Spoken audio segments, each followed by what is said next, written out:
আমরা আজকে ফটোশপে শর্টকাটে কিভাবে গ্রুপ করে সেটা দেখব। আমরা ফটোশপে আর্টবোর্ডে এখানে দুটি ছবি নিয়ে রেখেছি, একটি হচ্ছে পাখির ছবি, অন্যটি হচ্ছে মাছের ছবি। এখন এই দুই সাবজেক্টকে গ্রুপ করতে চাই, তাহলে আমাদের এখানে লেয়ার অপশনে খেয়াল করতে হবে।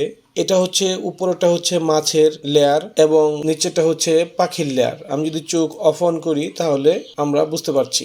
তো আমরা যদি এখন এই দুইটিকে অথবা এর অধিক লেয়ারও যদি বা এর অধিক সাবজেক্টও যদি থাকতো তাহলে আমরা গ্রুপ করতে পারতাম এইভাবে। আমরা যেভাবে গ্রুপ করতে পারি সেটা হচ্ছে আমরা মাছের লেয়ার সিলেক্ট করব এবং কিবোর্ড থেকে কন্ট্রোল চেপে আমরা পাখির লেয়ারটিকেও সিলেক্ট করব। এই দুটি লেয়ার সিলেক্ট করার পর আমরা কিবোর্ড থেকে কন্ট্রোল ই চাপবো, তাহলে এই দুটি ছবি আমাদের গ্রুপ হয়ে যাবে। আমি যদি এখন একটি ছবি টান দেই, আমরা দেখতে পাচ্ছি দুইটি ছবি একসাথে আসছে। এক বা একের অধিক বা তারও অধিক লেয়ার সিলেক্ট করে ফটোশপে গ্রুপ করে নিতে পারি।